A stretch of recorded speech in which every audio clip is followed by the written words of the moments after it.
Student, स्वागत है आप सभी का आपके अपने चैनल में। जैसा कि आप लोगों ने पिछली वीडियोस में देखा है कि मैं आपके top 10 most important questions cover करवा रहा हूं। आप बीए सेकंड ईयर में हैं तो ये वीडियो आपके लिए बहुत इंपॉर्टेंट होने वाली है। आज हम बीए सेकंड ईयर के मनोविज्ञान का, साइकोलॉजी का पेपर नंबर 2 से related top most important questions cover करवाने वाले हैं। फर्स्ट पेपर पर ऑलरेडी हमने वीडियो बना दिया है, अगर आपने नहीं देखा है तो प्लीज चैनल पे विजिट करके आप वो वीडियो देख सकते हैं।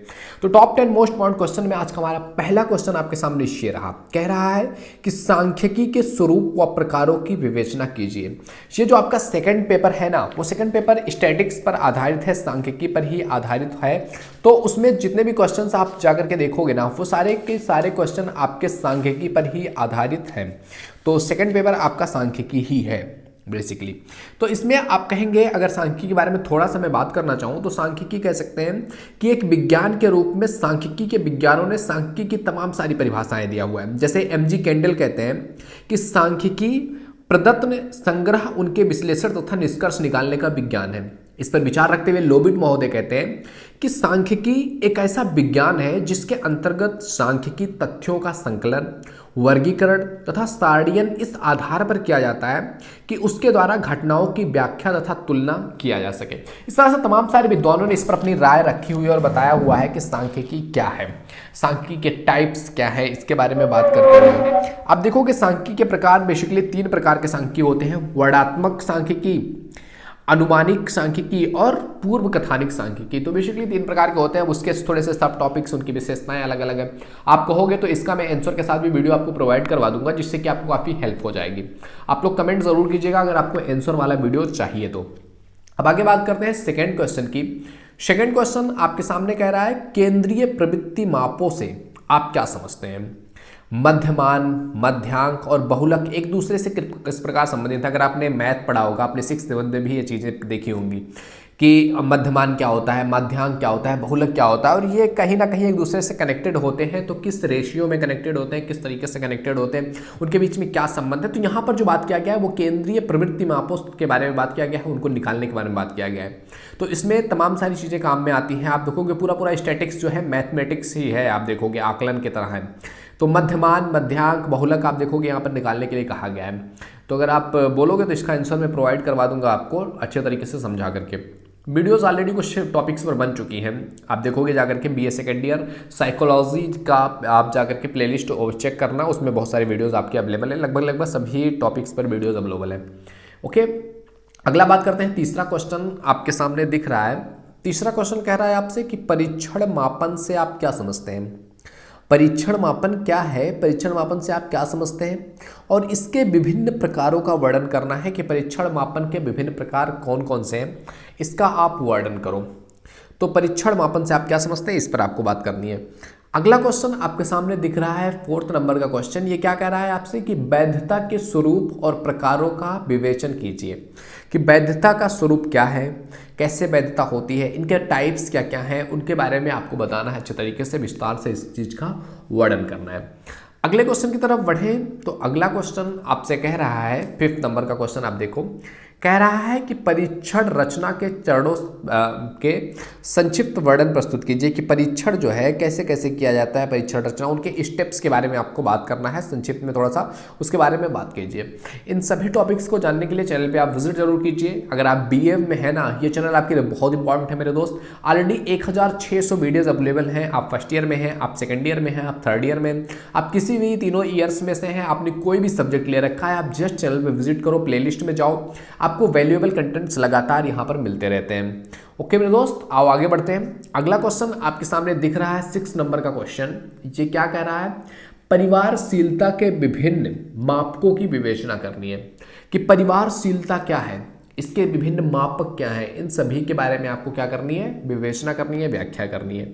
ओके, 7th नंबर क्वेश्चन आपसे कह रहा है कि प्रकृति प्रायिकता वक्र की विशेषताओं का वर्णन करो। ये बहुत इंपॉर्टेंट क्वेश्चन, कई बार आपसे पूछा गया है कि प्रकृति प्रायिकता क्या है। इसका जो चक्र है, इस वक्र को कभी कभी चक्र भी कह दिया जाता है, क्योंकि वक्र भी गोल होता है, चक्र भी गोल होता है। तो प्रकृति प्रायिकता वक्र की विशेषताओं का वर्णन करना है कि इसकी कौन कौन सी विशेषताएं हैं। अगला क्वेश्चन आपके सामने दिख रहा है 8th नंबर का क्वेश्चन। 8th नंबर का क्वेश्चन कह रहा है आपसे सहसंबंध क्या है।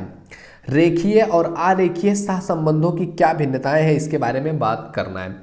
तो ये कई बार आपसे एग्जामिनेशन में आप देखोगे तो ये टॉपिक्स आपके सामने देखने को मिल ही जाते हैं। अगर आप सहसंबंध की बात करोगे तो बहुत इंपॉर्टेंट टॉपिक है, कई बार इसमें कई सारे सहसंबंध आपको देखने को मिल जाते हैं। तो इसकी जो है रेखीय और आरेखीय, इसमें दो प्रकार की सहसंबंध के बारे में बात किया जाता है और इनकी अपनी अपनी विशेषताएं होती है, जिसके आधार पर हम कह सकते हैं कि इसमें भिन्नताएं पाई जाती हैं। जैसे कि अगर हम बात करें जो है मनोवैज्ञानिक अध्ययन करेंगे तो जैसे जैसे हम अभ्यास के साथ साथ संबंध, बुद्धि की उपलब्धि, इन सभी चीज़ों के बारे में देखते हैं तो जो कि कहीं ना कहीं चर और अचरों पर आधारित होते हैं। तो अगर हम बात करें इस पर अपना विचार रखते हुए सहसंबंध पर, गुलफोर्ड महोदय कहते हैं कि गुणांक एक ऐसी संख्या है, सहसंबंध गुणांक जो है वो एक ऐसी संख्या है जो यह व्यक्त करती है कि दो वस्तुएं किस सीमा तक संधित हैं तथा एक में होने वाले विचलनों का दूसरे में किस सीमा तक प्रभाव पड़ता है। मतलब सहसंबंध मतलब एक दूसरे में कितना जो है संबंध बनता है, कितना संबंध तीव्र बढ़ता है, तो उसके बारे में बात किया गया है। अब बात किया जाए रेखीय सहसंबंध की, तो रेखीय सहसंबंध अगर इन दो टॉपिक्स के बारे में बात करें तो रेखीय सहसंबंध में क्या कह सकते हैं कि दो ऐसे चरों के बीच प्राप्त सहसंबंध ऐसे जिसमें निरंतरता पाई जाती है, मतलब एक जो है रेगुलरिटी देखने को मिलती है, जिसे ग्राफ पर प्रदर्शित किया जा सकता है। यह संबंध एक रेखा के रूप में हमें प्राप्त होती है, इसलिए इसको कहते हैं क्या, रेखीय सहसंबंध। अब इसके बाद बात करते हैं आरेखीय सहसंबंध की। तो आरेखीय सहसंबंध क्या है कि जब दो चरों में संबंध एक विशेष सीमा तक धनात्मक होता है किंतु आगे चल करके क्या हो जाए, ऋणात्मक सहसंबंध हो जाए, उसको हम कहते हैं आरेखीय। यानी कि जैसे कि अगर रेखीय है तो क्या होगा, एक रेखीय में ग्राफ में देख रहे हैं तो एक ऐसे रेखा की तरह बंदा चला जाएगा, लेकिन आरेखीय जो क्या होगा, एक टाइम तक धनात्मक जाएगा फिर ऋणात्मक आ जाएगा, फिर धनात्मक ऋणात्मक, मतलब कि वो क्या होगा, एक रेखा के रूप में डायरेक्टली नहीं चल रहा होगा। तो इस तरीके से है, और भी सारी भिन्नताएं हैं जिसके बारे में हम बात करेंगे। अगर आप बोलोगे कि इसका पूरा आपको डिटेल वीडियो चाहिए तो इसके बारे में भी हम लोग बात करेंगे। आगे आओ देखते हैं अगला क्वेश्चन। अगला क्वेश्चन आपके सामने दिख रहा है 9th नंबर का क्वेश्चन। 9th नंबर का क्वेश्चन क्या कह रहा है आपसे कि एक पुच्छीय बनाम द्विपुच्छीय परीक्षण पर टिप्पणी लिखना है। एक पुच्छीय और द्विपुच्छीय, एक पुच्छीय होता है 1 टेलर टेस्ट एंड द्विपुच्छीय मतलब 2 टेलर टेस्ट। तो ये क्या है और इनमें क्या भिन्नताएं हैं। तो देखो, जब भी दो समूहों के बीच मध्यमान में अंतर की सार्थकता की जांच की जाती है, जब शून्य परिकल्पना की रचना इसमें हम करते हैं तब हम मध्यमान पर ध्यान देते हैं, तो इसमें ही हमें इन चीज़ों के बारे में जानने को मिलता है।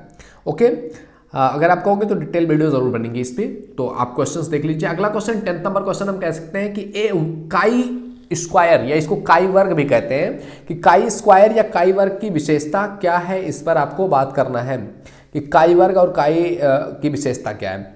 तो बात करते हैं इसकी कई सारी विशेषताओं के बारे में बात किया गया है, जिसमें आता है काई वर्ग का उपयोग मुख्य रूप से ऐसे प्रदत्तों के विश्लेषण के लिए किया जाता है जिन्हें वर्ग आवृत्तियों में बांटा गया हो। दूसरा कि एक समय में एक से अधिक चर और अन्य चरों पर प्रभाव का अध्ययन इस परिकल्पना के द्वारा किया जा सकता है।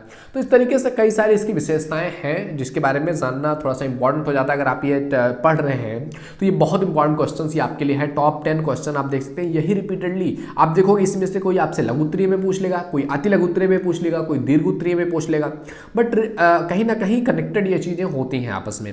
तो आई होप ये वीडियो तुम्हें पसंद आया होगा। वीडियो पसंद आए तो लाइक जरूर कीजिए। पहली बार चैनल पे आए हैं please visit the channel. If you think it is valuable तो आप सब्सक्राइब भी कर सकते हैं। अपने दोस्तों में शेयर कीजिए ताकि उनकी भी इससे काफ़ी हेल्प हो सके। ओके मेरे दोस्त, तो मिलते हैं आपसे अगले वीडियो में। तब तक के लिए जय हिंद, जय Bharat, thank you, bye bye.